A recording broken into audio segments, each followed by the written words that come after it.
Señora doctora Janet Tello Guilardi, jueza suprema y consejera del Consejo Ejecutivo del Poder Judicial. Señor doctor Héctor Lama More, juez supremo, titular y consejero del Consejo Ejecutivo del Poder Judicial. Señora doctora Rosa Vera Meléndez, juez especializada y consejera del Consejo Ejecutivo del Poder Judicial. Señor doctor Pedro Angulo Arana, consejero del Consejo Ejecutivo del Poder Judicial. Señor doctor Juan Zamora Barbosa, presidente de la Corte Superior de Justicia de la Libertad. Señores jueces supremos, señores presidentes de las 35 Cortes del Perú, ¿no?, con la Selva Central y la Corte Penal Nacional.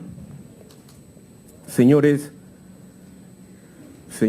miembro del Consejo Nacional de la Magistratura, doctor Baltasar Segundo Morales Parragués, señores funcionarios y gerentes de administración de las diferentes Cortes del Perú, señores asistentes a este encuentro de presidentes que se realiza en Trujillo, en La Libertad, teniendo como anfitrión a la Corte Superior de Justicia de la Libertad, la primera Corte del Perú republicano, como lo ha dicho el presidente actual, el doctor Zamora,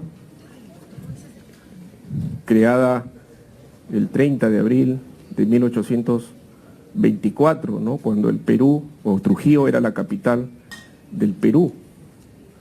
Bolívar había instalado en Huamachuco la base central, ¿no?, militar en ese momento de la independencia, y crea en marzo la Corte del Norte del Perú, la primera Corte del Perú republicano, y en mayo la Universidad Nacional de Trujillo. Las dos instituciones republicanas que inician o dan vigencia a la Constitución también de 1821, teniendo como presidente a Manuel Lorenzo de Vidaurre y Encalada, a la sazón el primer presidente de la Corte Suprema de la República. Con ese dato histórico, creo que La Libertad, y yo me uno más bien como miembro de la Corte de la Libertad, soy juez titular de esta histórica Corte. Agradezco la presencia de los señores miembros del Consejo Ejecutivo, jueces supremos, miembros del Consejo Nacional de la Magistratura y los 35 presidentes de las Cortes del Perú. Yo me uno más bien, ¿no?, al agradecimiento a la presencia de ustedes, esperando también que esta presencia sea cálida como Trujillo, ¿no?, capital de la marinera, con una gastronomía importante, con chanchan y las huacas del sol y de la luna, esperando que su estadía también sea muy grata acá en Trujillo. Quisiera empezar, porque tengo unos meses también como consejero encargado de la UETI penal, diciendo que hemos hecho algunas visitas de monitoreo extraordinarias con el equipo técnico de esta unidad, y evidentemente hay muchísimos problemas y muchas limitaciones en ese mapeo rápido de algunas cortes importantes, algunas cortes de frontera, algunas cortes de la sierra y de la selva, para hacer un diagnóstico rápido de la problemática grande que tiene la implementación del proceso penal en el Perú, ¿no? Pero quisiera darle los siguientes datos, porque creo que también, bueno, de aquí queda poco tiempo para el almuerzo, y decirles que hemos detectado en algunas cortes sobrecarga, la mayoría de cortes, pero también, gracias a Dios, y lo digo así porque nos ha permitido optimizar ¿no?, los recursos limitados que tenemos, que hay subcarga en algunos distritos judiciales en materia de implementación del proceso penal, que nos ha permitido, ¿no?, reubicar órganos jurisdiccionales en 8 distritos judiciales: Sullana, Piura, Cusco, Ancash, Arequipa, Tumbes, Cajamarca y San Martín, esperando que los cuellos detectados tanto en investigación preparatoria como en juzgamiento, porque por esta vez no hemos reubicado ni colegiados ni salas penales de apelaciones, puedan aliviarle en algo los problemas que tienen, repito, en los cuellos de botellas que se han detectado en la tramitación del proceso penal. Igualmente, en coordinación con el sistema, con la coordinadora del sistema anticorrupción, se han creado 16 órganos jurisdiccionales en 10 distritos judiciales, en Ancash, en Arequipa, en Cajamarca, Cusco, Santa, La Libertad, Lambayeque, Piura, Puno y Ucayali, con una inversión aproximada de 8.900.000 soles, que la doctora Susana Castañeda, entiendo, lo va a explicitar un poco más en su intervención. Se solicitó en un primer momento casi 28 millones y, como es costumbre, ¿no?, solamente se da casi ni la mitad, ¿no?, una parte, pero hemos optimizado y hemos coordinado intensamente con la coordinadora también, valga la redundancia, del sistema anticorrupción, para que se atienda a más distritos judiciales que los que estaban inicialmente considerados, porque creemos que el problema de corrupción de funcionarios o la tramitación de estos procesos no solamente evidentemente está en Lima, está en todo el Perú, ¿no? Está en todo el Perú. Y problemas de un sol o de 1 millón es corrupción. Y deben ser, evidentemente, tener una respuesta rápida en los distritos judiciales a nivel nacional. Y esto no es una creación de un día para otro, ¿no? Es parte de una política del Consejo Ejecutivo, a través del presidente del Poder Judicial, para solicitar recursos anticipadamente que le permita fortalecer no solamente el sistema anticorrupción en Lima, sino a nivel nacional, con la creación de estos módulos en una primera fase, que van a ser exclusivos para atender este tipo de procesos. Pero además se han reconvertido órganos jurisdiccionales en Huánuco, en Ayacucho, en Apurímac y en Junín, juzgados liquidadores que ya habían cumplido con su finalidad: liquidar procesos tramitados con el Código de Procedimientos Penales para pasar a conocer procesos que se tramitan con el nuevo código, pero en este caso especializados en materia anticorrupción, porque es una demanda que tienen los presidentes, y eso nos comunicaban, en cada distrito judicial, de tener juzgados anticorrupción exclusivos para conocer este tipo de delitos. Podríamos haberlo reconvertido para conocer procesos comunes, o procesos de familia, o procesos contenciosos administrativos, o procesos constitucionales, como lo está haciendo Lima, pero la decisión política del Consejo Ejecutivo es que fortalecer también el tema anticorrupción a nivel nacional con estos juzgados. El Consejo Ejecutivo además ha aprobado la contratación de 320 trabajadores judiciales como un plan de descarga para los 32, 33 distritos judiciales, no todos, porque no todos se está implementado el nuevo código, que significa una inversión de 1.800.000 soles en un primer tramo para atender a la, como se hizo el año 2017. Contratación de personal que va a beneficiar, evidentemente, a todas las Cortes del Perú. En un segundo tramo será también entre octubre y noviembre, y también, obviamente, va a estar supeditado al cumplimiento de las metas propuestas en este programa de descarga inicial. Esperamos que uno de los grandes problemas que tienen las Cortes, y este es un problema transversal, del déficit de defensores públicos, pueda ser atendido.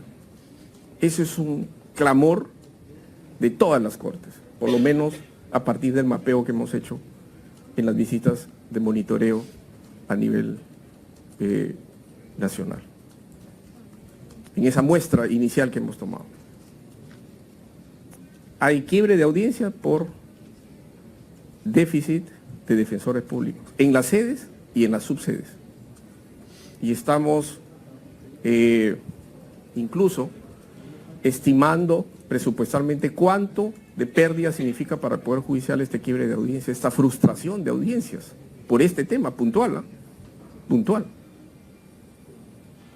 Es un problema que se ha generado en el Ministerio de Justicia y requiere, yo voy a dar cuenta al Consejo Ejecutivo para que se tome una decisión al más alto nivel para tratar ese tema, obviamente con el Ministerio de Justicia, con el ministro, porque se requiere contratación de más defensores públicos para las diferentes cortes del Perú, que conocen el nuevo código. Bueno, la ausencia de órganos jurisdiccionales y el déficit de personal, estamos optimizando los recursos, repito, estamos tratando de evaluar dónde hay subcarga, dónde no se necesitan para poder llevarlos a las demás cortes del Perú. A diferencia del modelo procesal penal, que muy bien lo ha explicado y con detalle el doctor Héctor Lama, la problemática se traslada, o sea, no es un problema en Lima, porque en Lima no está implementado, en la Gran Lima no está implementado el Código Procesal Penal. Solo tiene en una tercera fase Ventanilla, en una segunda fase ahora el Callao y el gran reto que tenemos con Lima Norte a partir del 1 de julio, que se va a implementar también el nuevo Código Procesal Penal.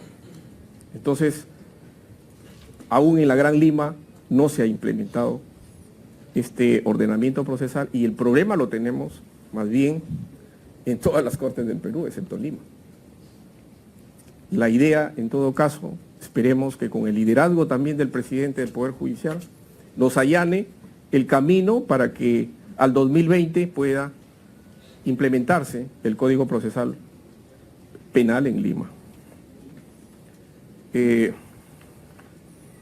Este mes vamos a anunciar también un concurso de buenas prácticas porque creemos, ¿no?, que como en otras especialidades también hay buenas prácticas anónimas, casi clandestinas, en los órganos jurisdiccionales que conocen el nuevo Código Procesal Penal, que hay que rescatar y que hay que publicitar y además hay que imitar y replicarlo a nivel nacional. Bueno, se me ha encargado este tema el panorama de la interoperabilidad penal en el Poder Judicial y quisiera rápidamente brindarles este concepto, ¿no?, sobre la interoperabilidad. Puede pasar. Como la capacidad de un conjunto de organizaciones dispares, diversas, para interactuar entre sí e intercambiar datos entre sus respectivos sistemas TIC, ¿no?, buscando beneficios y objetivos acordados y comunes. ¿Por qué es importante el tema de la interoperabilidad en el Poder Judicial? No sé si puedes. Sigue. Sigue. Ese dato. No, el anterior. Miren ese dato. Miren lo que sucede en un minuto de Internet en el mundo. 701.389 inicios de sesión en Facebook. 69.000 en un minuto. 69.444 horas de video vistos. 2.4 millones de búsquedas en Google. 2.78 millones de videos vistos en YouTube. bueno, en WhatsApp ni hablar, ¿no? 20 millones, ahora nosotros hemos puesto en consideración a través del Facebook, ¿no?, de la unidad, una directiva, un proyecto de directiva que lo vamos a presentar al Consejo Ejecutivo, de una buena práctica que se detectó en Santa, del uso del WhatsApp en las audiencias. 20 millones de mensajes en WhatsApp en un minuto. Y en el Poder Judicial, 69 notificaciones electrónicas cada minuto. Y 7 sentenciados registran su control biométrico, que es un tema interoperable. Entonces, si eso ocurre en el mundo en un minuto, ¿por qué podemos abstraerlo el tema de la interoperabilidad y de la aplicación de las TICs en el sistema de justicia? Es un imperativo, es una exigencia. Pero claro, no es la panacea, pues, de los problemas del Poder Judicial, pero sí ayuda, por supuesto, a hacer el proceso más ágil, más amable, más rápido, más eficiente, conjuntamente con la actitud, ¿no?, del ser humano, del juez, del trabajador en el servicio de justicia. Porque claro, la respuesta que se dice, no todo es tecnología, yo también comparto eso. La tecnología no va a cambiar la imagen del Poder Judicial por sí sola, si es que no hay, lo que decía el doctor, ¿no?, si no hay una gestión del cambio frente a las amenazas propias, internas, que tenemos cuando se implementa algo novedoso dentro del sistema. Pues retroceder. Y, bueno, tiene una base normativa además. El Acuerdo Nacional por la Justicia, el Plan Nacional de Interoperabilidad en el Sistema de Administración de Justicia Penal, que lo está trabajando el Ministerio de Justicia a través de una consultoría hecho por un consultor que está en el top 10 de los que hablan de interoperabilidad, que es Carlos Jiménez, ¿no?, el español, que ha hecho un diagnóstico del nivel de interoperabilidad en el sistema de justicia penal, ¿no? Ese plan es interinstitucional, el Poder Judicial también interviene en la elaboración de ese plan, va a ser sometido también a consulta y luego va a ser aprobado porque obviamente hay actividades comunes que van a hacer los actores del sistema de justicia, ciertos objetivos, ¿no?, ciertos hitos de trabajo, y esperemos que eso pueda salir a la luz lo más pronto posible, ¿no? Tenemos un plan estratégico TIC del año 2017, tenemos un plan de desarrollo institucional al 2018, tenemos un plan estratégico de tecnologías de la información. Y en el anterior es así un proceso de participación de funcionarios del Servicio de Justicia, de los distritos judiciales, de macroregiones, de órganos de gobierno del Poder Judicial también, en su momento, incluyendo la Sala Plena y el Consejo Ejecutivo. Hay un concepto, es el siguiente, importante, que es que se habla en estos temas de interoperabilidad, que es la gobernanza de la interoperabilidad. Es decir, espacio de diálogo donde se definan los acuerdos y donde se busca que las autoridades públicas cuenten con la institucionalidad necesaria para establecer los estándares de interoperabilidad, que es un concepto del CEPAL, ¿no?, del año 2007. Pero claro, tiene que haber una voluntad política al más alto nivel de todos los actores del sistema de justicia para ponerse de acuerdo, como se ha hecho, elaborar un plan nacional de interoperabilidad y establecer objetivos comunes para implementar las tecnologías de la información y de la comunicación. Si hay teléfonos malogrados, esto no funciona. Por ejemplo, en el registro de control biométrico de sentenciados y procesados libres, me decía el presidente de Tacna, tenemos todo el equipo, pero no podemos ponerlo. Es un sistema interoperable, porque llega el sentenciado, pone su dedo en el huellero y ya tenemos la base que intercambia datos con la RENIEC. Por tanto, interopera dos instituciones, Poder Judicial y la RENIEC. Y sabemos en segundos que se trata de la persona sometida a cierta regla de conducta. Y me dice, no podemos activarlo, me decía Jorge, el control biométrico, porque el convenio con la RENIEC entre el Poder Judicial ya no tiene vigencia. Entonces, ese es un punto a evaluar. Es parte de la gobernanza de la interoperabilidad, es decir, ponernos de acuerdo con convenios, con planes nacionales, con intercambio de información entre las instituciones, en este caso vinculadas específicamente al tema penal, para poder lograr ese servicio, que bueno, es una meta a cumplir por el Consejo Ejecutivo del Poder Judicial y también la oficina que dirijo. Nosotros hemos ido a Bancay, a Purímac, y no tenías sistema de control biométrico. Las Cortes Grandes lo tienen hace 10 años, hace 8 años. Pero a Purímac tuvimos el año pasado y se implementó el control biométrico para 2 sedes, Abancay y Andahuaylas, para la sede central y una provincia adicional, que también es la aspiración de muchas cortes, tener en la sede y en las subsedes. Pero algo tan pequeño ha generado una respuesta importante, potente, de legitimidad en Apurímac, en donde casi todos los funcionarios públicos también están, y no me alegro por eso, ¿no? Pero están detenidos, ¿no? Están en prisión.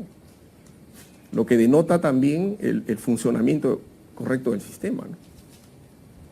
Pero este mecanismo interoperable ayuda muchísimo también para evitar las colas, para evitar suplantaciones, para estandarizar el manejo de este tipo de información, para ver quién tiene otros RQ, etc. Además, para generar, optimizar los recursos humanos, también, para evitar el cuadernito, en donde el sentenciado no firmaba, sino firmaba el secretario. Entonces, ahí sí hay otro problema. Entonces, bueno, y la gobernanza es en todos esos niveles, porque claro, no es computadora solamente, ¿eh? No es computadora, es técnica, es semántica, es política legal, es cultural también, es de organización. Para poder implementar las medidas cautelares de incautación, ¿no?, para decomiso en la Sala Penal Nacional, hemos demorado un buen tiempo. ¿Por qué? Porque tanto la plataforma del Poder Judicial como la plataforma de registros públicos tenían lenguajes diferentes. Es un tema semántico, le llaman ellos, los técnicos. Hay que conversar mucho para hablar el mismo lenguaje. Y se logró luego de casi un año poder sacar adelante este aplicativo que nos permite en segundos evitar el uso de papel, dictar las medidas cautelares inmediatas y registrar en línea una medida cautelar contra inmuebles. Y sobre todo en órganos jurisdiccionales que tramitan procesos de gran complejidad, de gran envergadura, y bueno, ahora lo vamos a hacer también en el sistema anticorrupción. Se va a implementar ahí.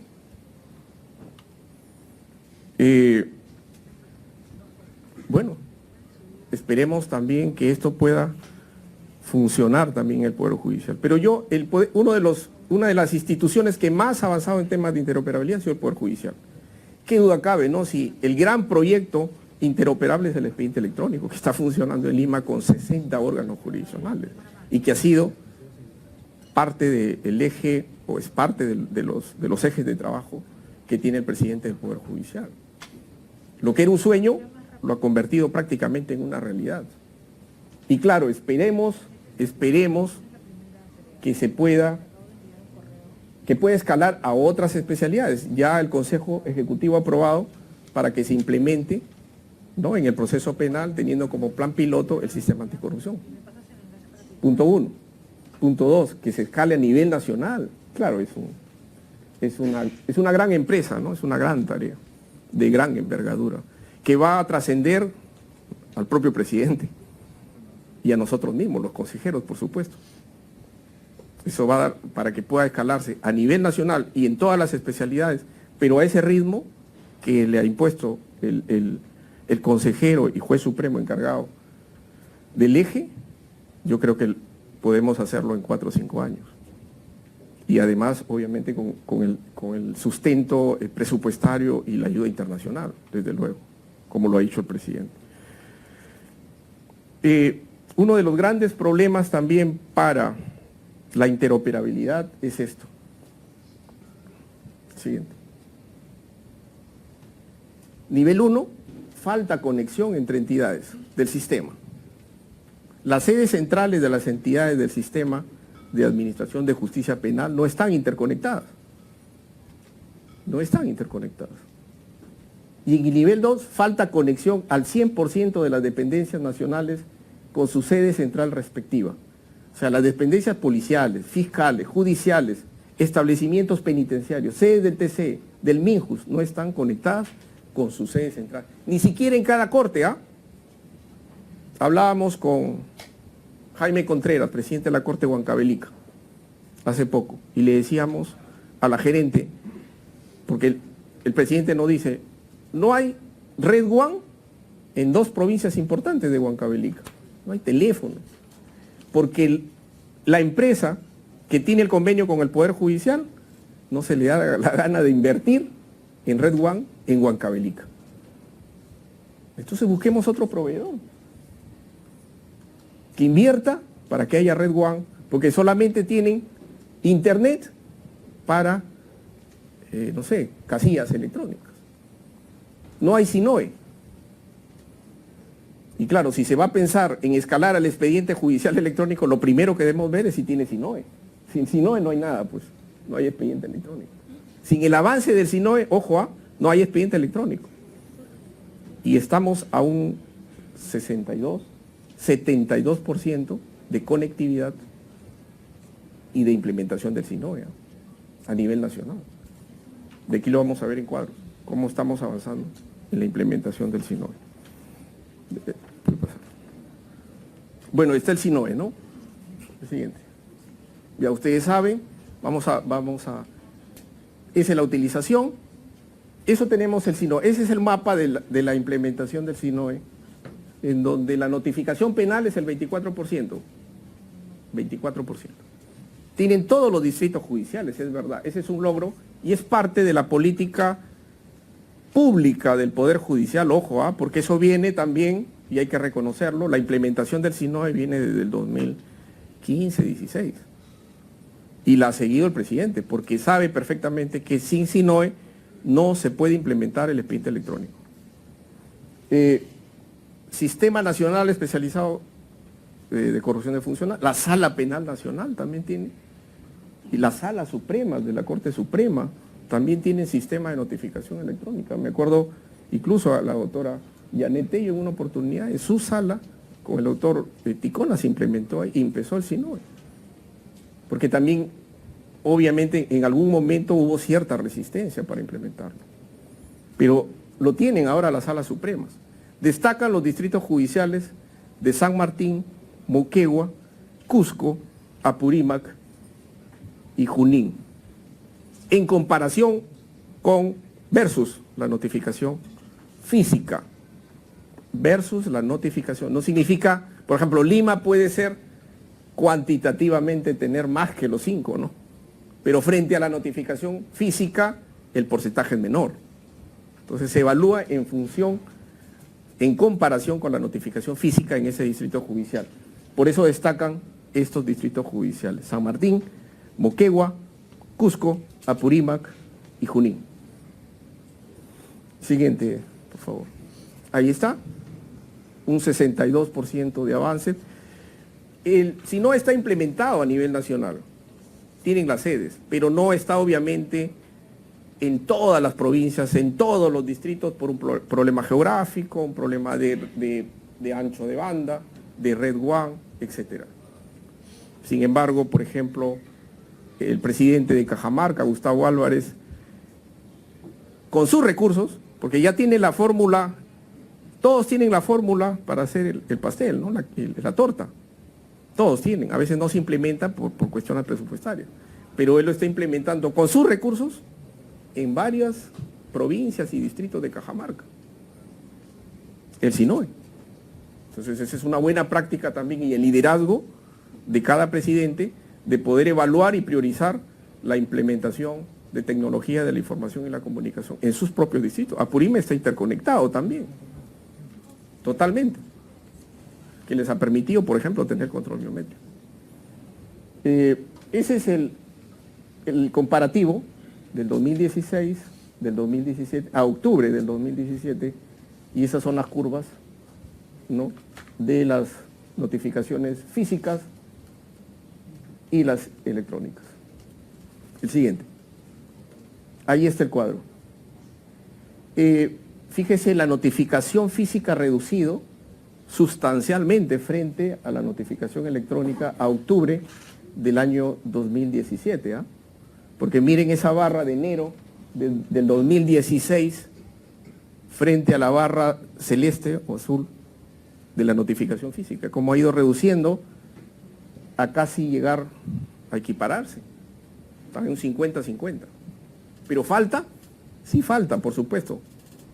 Faltan yo he conversado con el presidente de Ayacucho, César Arce, y me dice, yo voy a hacer una maratón, como él le llama siempre a sus actividades extraordinarias, para poder sacar adelante el tema de la notificación electrónica del SINOE, ¿no? Y eso se puede replicar en cualquier corte. Tenemos que ajustar el tema porque la curva de la notificación electrónica evidentemente debe ser ascendente frente a la curva de la notificación física, porque se ha hecho una fuerte inversión.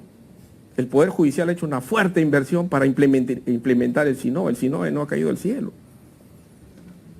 Responde, repito, a una voluntad y a una política pública del Consejo Ejecutivo. Y entonces debería haber una respuesta también. En algunos distritos judiciales se están notificando física y también electrónicamente, 2 veces una misma resolución, se ha detectado. Y eso genera distorsiones, obviamente, al momento de evaluar el ranking de los distritos judiciales que realizan más notificaciones electrónicas que físicas. Siguiente. Sistema de registro y control biométrico, que bueno, ya se sabe, ¿no?, cuál es, qué permite, cuáles son sus objetivos, ¿no? El siguiente. ¿No? Tenemos los objetivos generales, que es mejorar el mecanismo de registro y control de firmas, utilizando las TICs, equipamiento moderno, mejorar el tiempo de atención a los procesados y sentenciados libres, descongestionar labores, facilitar a los jueces el control del cumplimiento de las sentencias, ¿no? Reglas de conducta de comparecer personal y obligatoriamente al juzgado, automatizando el procedimiento manual, ¿no? Siguiente. Y también tiene los objetivos específicos. Siguiente. Vamos a los datos estadísticos, que es importante. Bueno, ¿cuál es la implementación?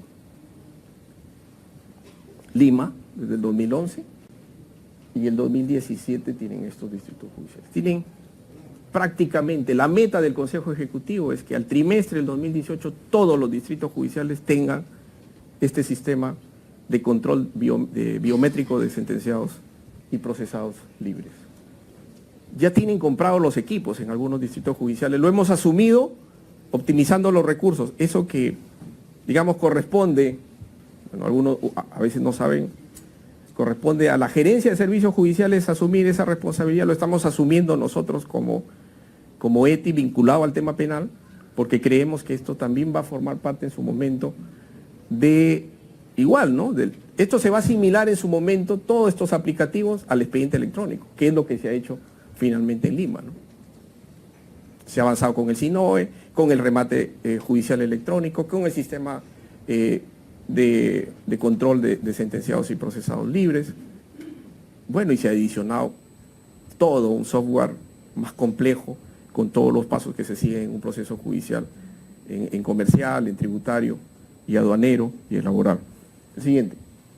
Ese es para el 2018. Amazonas, vamos a ir, Cañete, Huancavelica, Loreto, Madre de Dios, Pasco, Puno, San Martín, Tacna y de la Selva Central.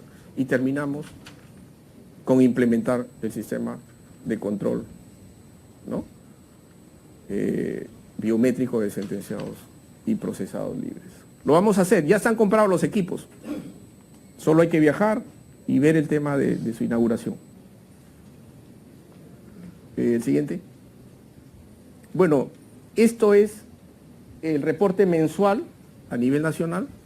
Es un promedio de 61.000, 60.000 registros de sentenciados y procesados libres vía control biométrico. Ya no hay cuadernos en el Poder Judicial. Ya no hay estos cuadernitos. Entonces, es un gran avance para optimizar los recursos. Y este es un sistema interoperable, repito, con la RENIEC. Siguiente. Igual, ese es el avance. Ese es el avance. Casi 61.545 registros de control biométrico a nivel nacional. Pasa al siguiente. Igual, es una curva ascendente. Fíjense, desde el 2011 es una curva ascendente, ¿no? Para llegar a un promedio de 60.000, es mensual, no es anual, registros mensuales de sentenciados y procesados. Lo hacen rápido, en un minuto. Sabemos quién es la persona que va y cumple sus reglas de conducta. Siguiente. Bueno, ese es tiempo promedio, 70 segundos. Integración, garantía, seguridad. Garantiza y verifica la identidad de los procesados y sentenciados libres. El siguiente. Igual ahí está la barra de la proyección de este sistema interoperable, en donde hay sí una baja, ha sido el año 2016, y está acá, perdón, en el año 2016 el incremento no está en la parte superior, sino decrece a 2.255 por razones de paralizaciones de labores de los trabajadores, por la huelga judicial, ¿no? Para el año 2017 incrementarse a 60.734 con 8.763 registros adicionales al año anterior. Siguiente, por favor. Certificado de antecedentes penales electrónicos o CAP electrónico, ¿no? Que mejora el servicio proporcionado al ciudadano. El certificado de antecedentes penales es una plataforma, es un canal de atención que está en la página web del Poder Judicial, que también reduce costos, reduce tiempos. Ustedes no se imaginan en Lima las colas que hacen para poder. Mientras vas al centro en hora punta es un día. Con este sistema puedes hacerlo desde la comodidad de tu casa, de tu hogar, entrando a la página web y pagando además con la tarjeta Visa tu tasa judicial y evitando además el pago de la comisión que cobra el Banco de la Nación para expedir el certificado de antecedentes penales. Bueno, eso lo tienen todos, ¿ah? Ese es un aplicativo que está en la página web del Poder Judicial, que lo tienen todos los distritos judiciales. Pero hay que publicitarlo. Siguiente. Ese es el proceso, bueno, el procedimiento anterior. Tiempo promedio, 1 hora. Bueno, he sido generoso, ¿no? No es 1 hora, en Lima es más. Tiempo promedio, la verificación del titular. Papel.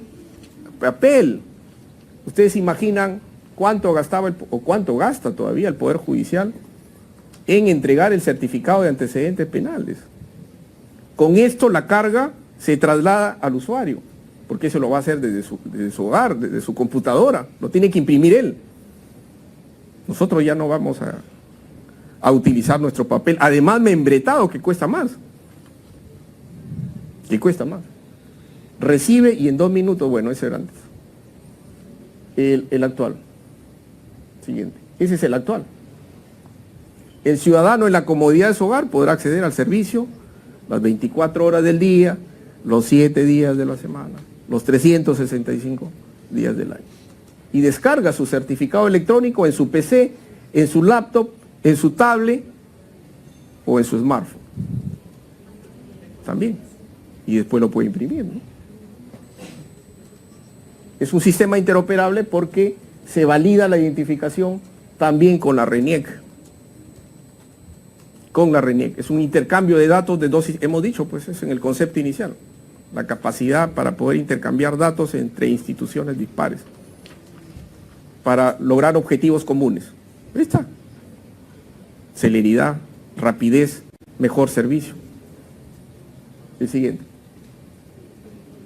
Tiempo, ahorro de tiempo para el ciudadano, permitiendo obtener el certificado sin salir de su oficina o de su hogar a cualquier hora. Optimiza el proceso administrativo al liberar la carga laboral del personal encargado de atender solicitudes de certificado de antecedentes penales.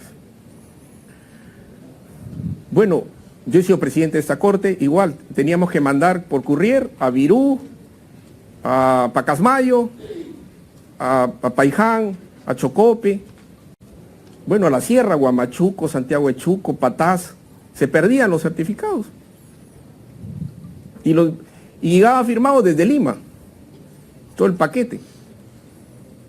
Era más grande que los expedientes esos paquetes. Entonces, pero con esto lo pueden sacar desde eso. Este sistema está en las computadoras, en la página web del Poder Judicial.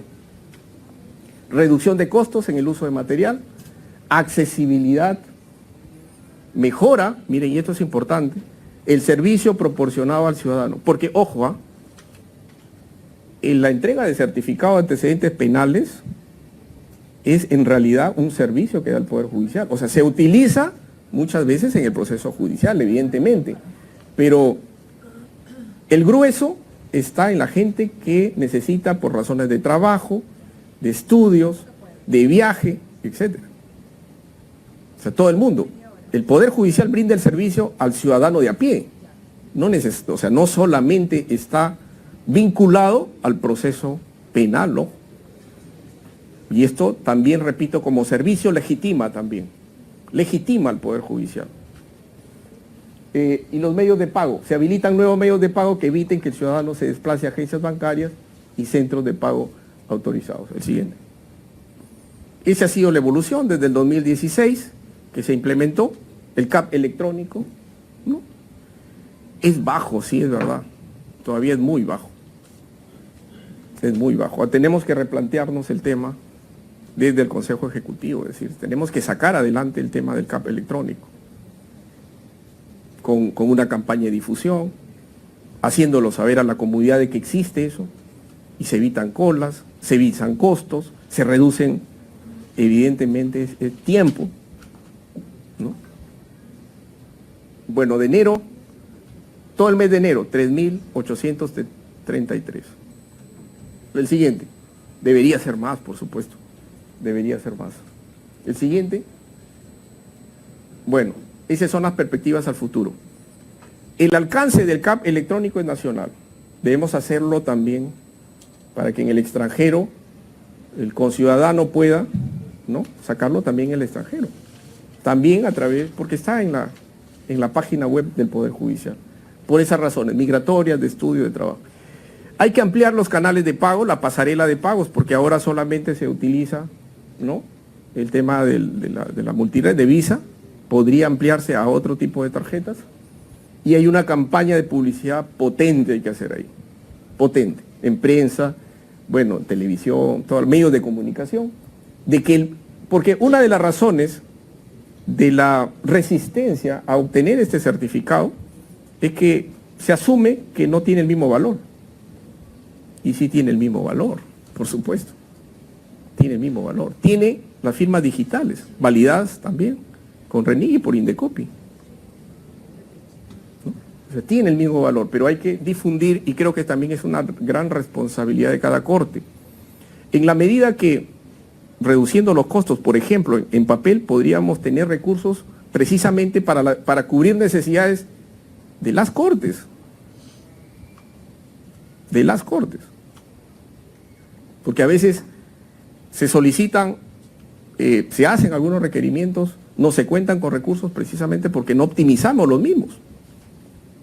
Y podemos optimizarlos Y ese es un círculo virtuoso de generar saldos, de optimizar recursos, pero invertirlos en las cortes, por supuesto.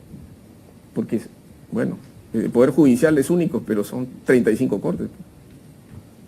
Son 35 cortes. El siguiente.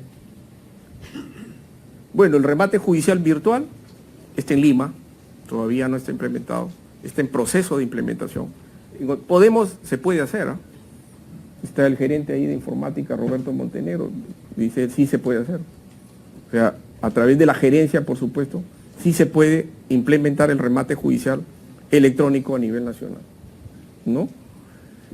Hay una resolución administrativa del Consejo Ejecutivo del 24 de agosto del 2016 que aprueba normas y procedimientos para la realización de remates electrónicos judiciales, ¿no? El siguiente, vamos avanzando. Bueno, ese es el procedimiento del remate judicial electrónico, lo que antes utilizábamos los martilleros en un primer momento, luego el juez, luego el martillero, esas idas y venidas que han habido siempre, que generaban esas mafias y que solamente un grupo compraba los inmuebles. Con esto ha desaparecido. Y eso puede dar fe el presidente de la Corte de Lima, ¿no? Que es uno de los impulsores en Lima del remate judicial electrónico. Y hay unos datos que tenemos ahí.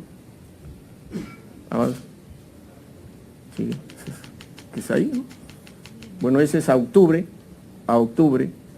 del 2017, ¿no? Publicados, ejecutados, pendientes de inscripción.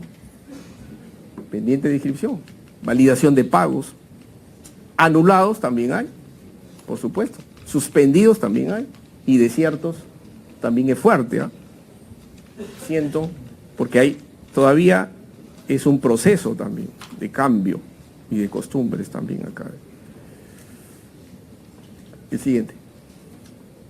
Bueno, la presentación de solicitudes que le hablaba, que en ese momento está implementado en la Sala Penal Nacional, que lo vamos a relanzar el 5 de febrero.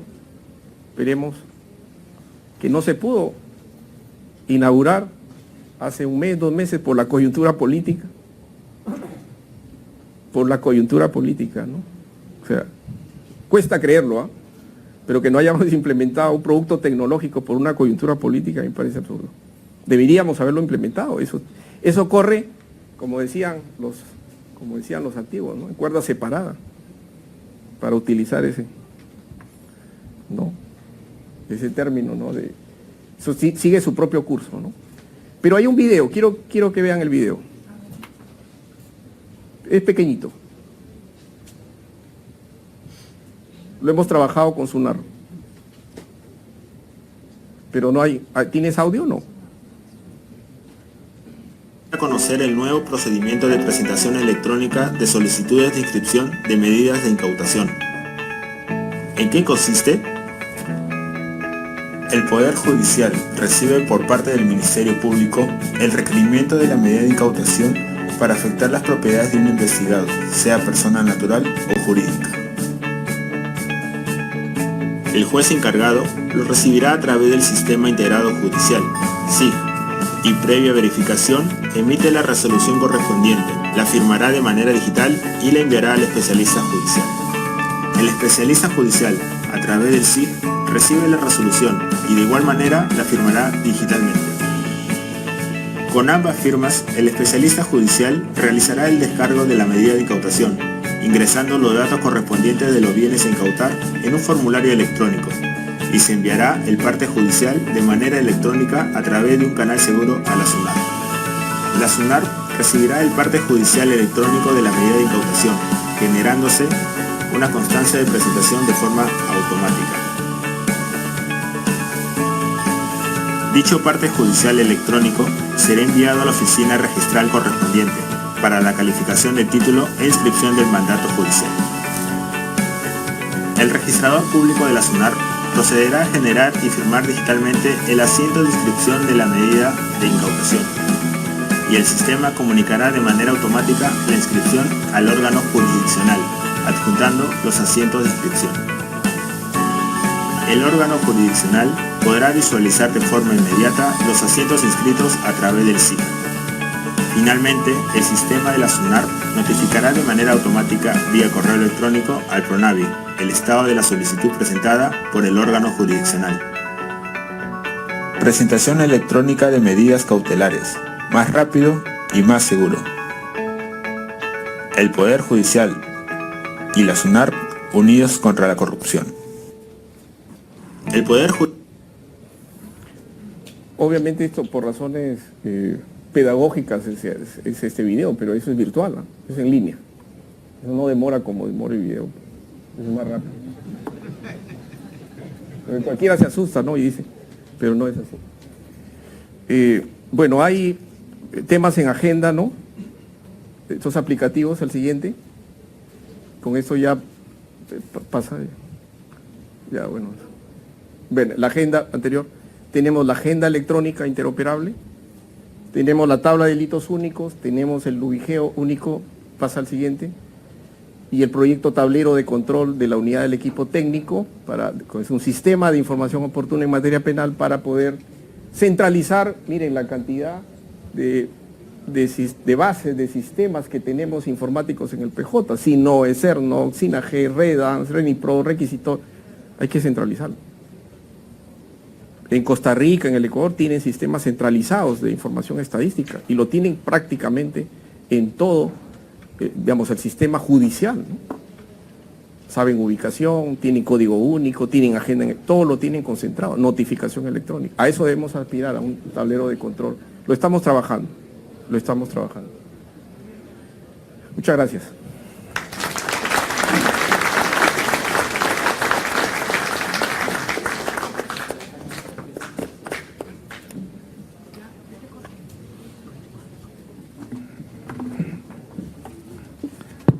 Ha sido la exposición del doctor Augusto Ruiz Díaz Farfán, juez superior titular e integrante del Consejo Ejecutivo de este Poder del Estado.